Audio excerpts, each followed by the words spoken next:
Bonjour, je m'appelle Bruno Sroka, je suis un ancien coureur professionnel en kitesurf, multiple champion du monde, et en même temps j'ai fondé la société Sroka et je pilote aussi toute la partie développement des foils et des autres produits.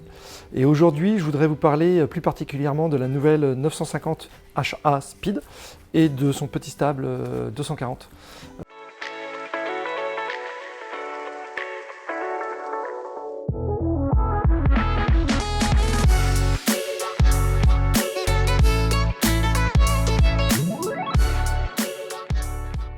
On a pris le temps de développer correctement cette ailette-là et son stabilisateur. On ne voulait pas sortir quelque chose qui ne marchait pas.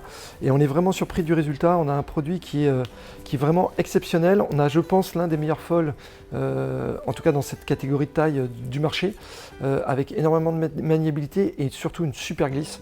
Et donc je voudrais aborder ce sujet-là avec vous et vous en parler. Comme vous avez pu le voir dans la vidéo précédente, on a plusieurs gammes.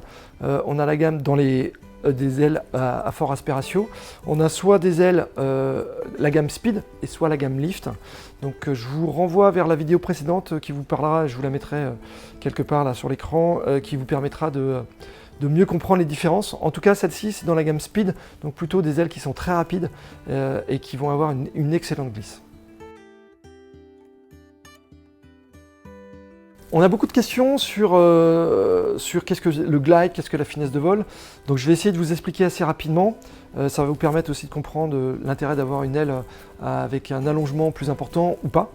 Vous imaginez que vous avez un planeur dans la main avec des ailes avec beaucoup d'envergure. Quand vous le lâchez, la distance que le planeur va faire va déterminer la finesse de vol. Plus la distance va être importante, plus la finesse de vol va être importante.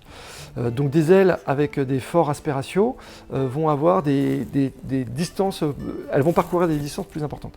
Si je prends un planeur, donc je reprends mon planeur et je mets des ailes un peu plus compactes, si par exemple avec le planeur avec des forts allongements, on faisait une distance par exemple de 50 mètres quand on le lançait à la main, si on prend des ailes avec un aspiratio plus faible, on va être peut-être à 25 ou 30 mètres de distance. Et donc la finesse de vol, c'est la distance qu'on va pouvoir la distance qu'on va faire quand on va lâcher son engin et qu'il va voler par soi-même sans qu'on ait une propulsion par derrière. Alors ça détermine plein de choses, ça détermine la manière dont on veut naviguer. Une ailette avec un aspect ratio élevé va avoir plus de finesse, donc va accélérer plus longtemps et on aura besoin moins d'efforts pour parcourir la même distance.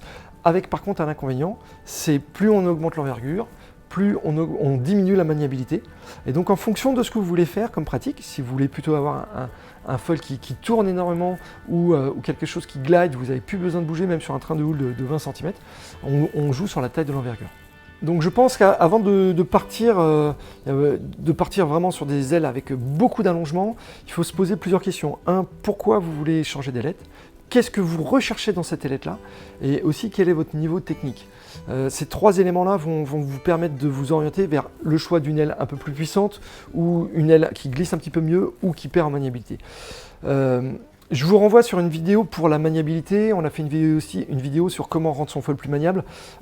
C'est intéressant de voir, c'est-à-dire qu'on peut combler le manque de maniabilité, par exemple d'une aile avec un allongement important. On peut la combler en changeant plusieurs éléments, soit le stabilisateur, soit la longueur du mât, ou soit le fuselage. Et donc cumuler à une nouvelle ailette, ça peut être aussi un bon compromis.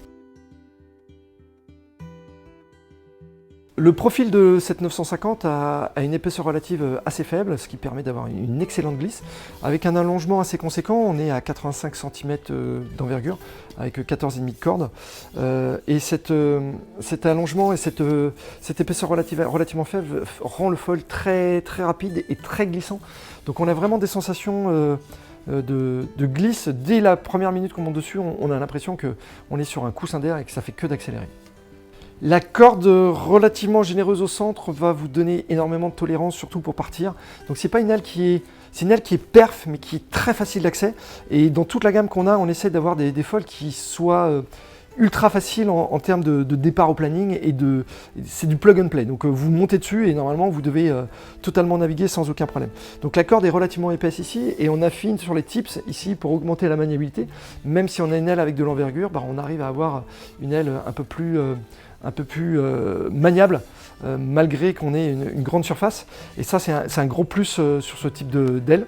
La sensation première quand on monte sur ce foil-là, c'est l'effet plug and play. On n'a aucune difficulté, il n'y a aucun moment d'adaptation à part cette accélération qui est différente. Mais comme sur la 1190 Speed ou Lift, on a un foil qui est très facile d'accès. Et ça, c'est vraiment la sensation majeure. Il n'y a aucun réglage.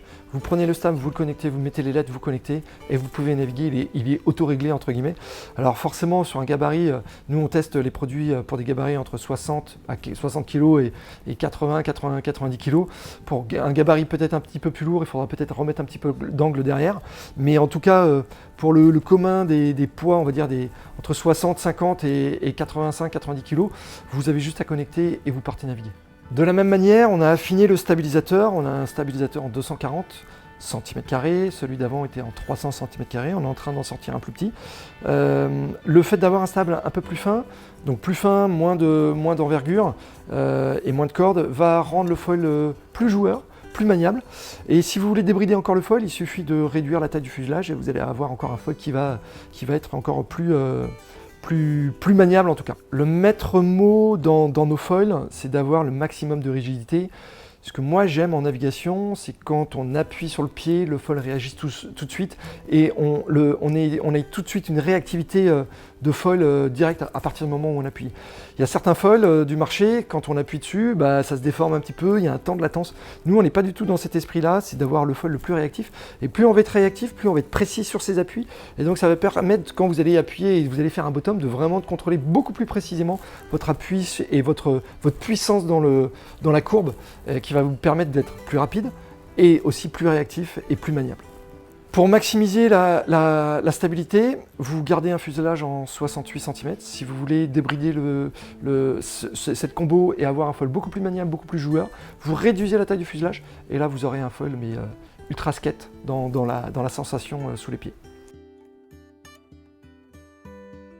Donc en résumé, en wing, si vous voulez une ailette qui va vite, qui soit ultra stable, mais qui vous permette aussi d'aller sur des gros trains de houle, vous pouvez partir sur cette combo, elle est vraiment idéale. J'ai personnellement été assez bluffé du résultat final et toutes les personnes qu'on a fait essayer dessus ont été stupéfaits du résultat et de la sensation de glisse qu'on avait. Sur un gabarit de 80 kg à 13-14 nœuds, on arrive avec une bonne technique, on arrive à pomper et à partir tout de suite. Et tout en ayant associé à un foil hyper raide, ça vous permet d'avoir un max de réactivité et donc de maniabilité aussi. En surfoil, si vous avez un bon niveau technique, vous arrivez à pomper correctement, cette ailette-là, cette combo-là vous permettra d'avoir un max de vitesse sur la vague et d'aller attaquer des vagues un peu plus grosses et éventuellement faire même des LED take-off. En kitesurf aussi, cette ailette pourra être utilisée, cette combo pourra être utilisée comme foil à tout faire, jusqu'à 25 nœuds, 25-30 nœuds de vent. Et en subfoil aussi, si vous cherchez à aller faire du subfoil, c'est une combo qui vous permettra d'attaquer les grosses vagues. Si vous avez des questions, n'hésitez pas à vous poser les questions en dessous, je prendrai un plaisir à vous répondre. N'hésitez pas à partager la vidéo, à liker aussi, et éventuellement à vous abonner pour plus d'informations sur la gamme Sroka.